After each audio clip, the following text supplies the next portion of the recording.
Pengkhianat terkutuk. Diceritakan bahwa Umar bin Abdul Aziz, pada masa kekhalifahannya, mengutus para sahabat ke tanah Roma untuk berperang.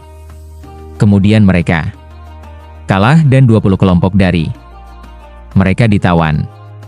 Kaisar Roma memerintahkan seorang sahabat dari mereka masuk ke agamanya dan menyembah berhala.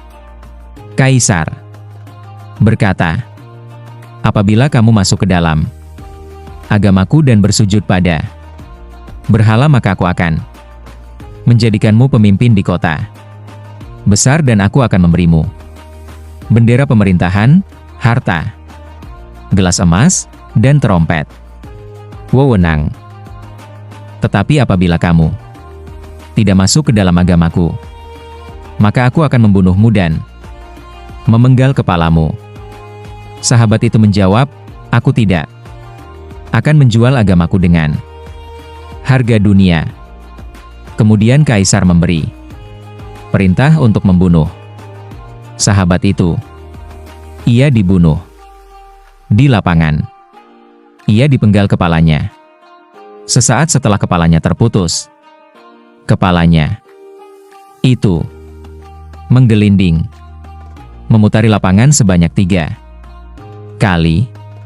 Kepala yang terpenggal itu membaca ayat ini, "Hai jiwa yang tenang, 27.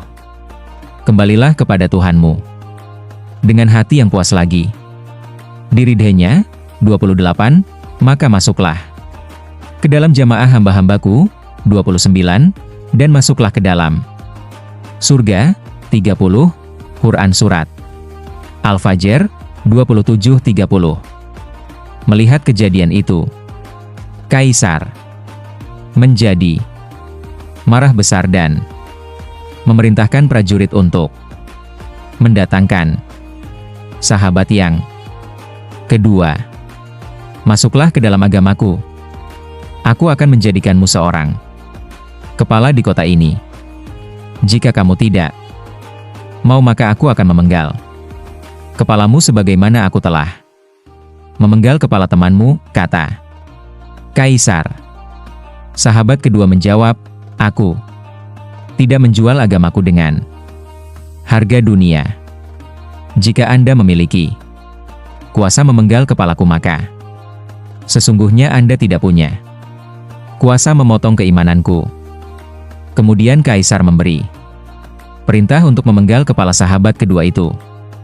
Setelah kepalanya terpenggal, kepala itu menggelinding 3 kali memutari lapangan seperti kepala temannya dan membaca ayat. Maka orang itu berada dalam kehidupan yang diridha, 21. Dalam surga yang tinggi, 22. Buah-buahnya dekat, 23. Kemudian kepalanya berhenti di dekat kepala temannya yang pertama. Kaisar tambah sangat marah dan memerintahkan prajurit untuk mendatangkan sahabat yang ketiga. Kaisar berkata, "Apa yang akan kamu katakan? Apakah kamu akan masuk ke dalam agamaku? Kalau mau, aku akan menjadikanmu pemimpin."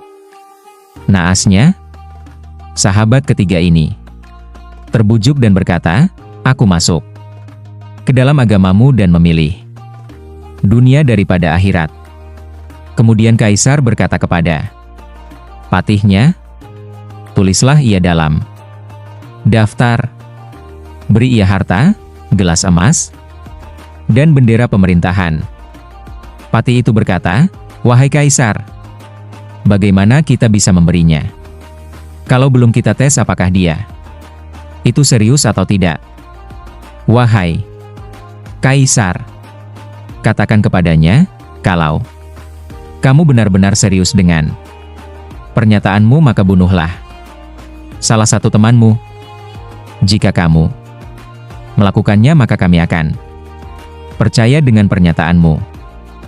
Kemudian sahabat ketiga yang terlaknati itu membawa salah satu temannya.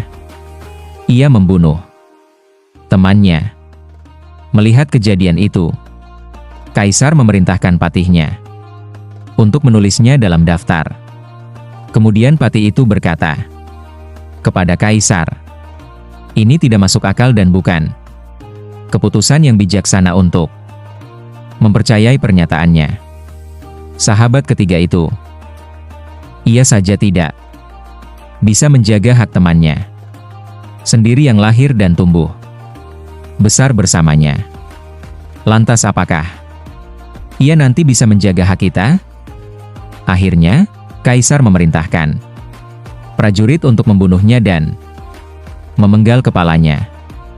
Setelah dipenggal, kepala sahabat ketiga itu menggelinding memutari lapangan 3 kali dan membaca ayat, "Apakah kamu hendak merubah nasib orang-orang yang telah pasti ketentuan azab atasnya? Apakah kamu akan menyelamatkan orang yang berada dalam api neraka?" Az-Zumar 19. Kemudian kepala sahabat ketiga ini berhenti di tepi lapangan dan tidak berdekatan dengan kedua kepala sahabat pertama dan kedua. Ia akan kembali pada siksa Allah. Naudzubillah. Pengkhianat terkutuk. Syarah Ushfuriyah, Haji 185189. Syekh Muhammad bin Abu Bakar. A2C.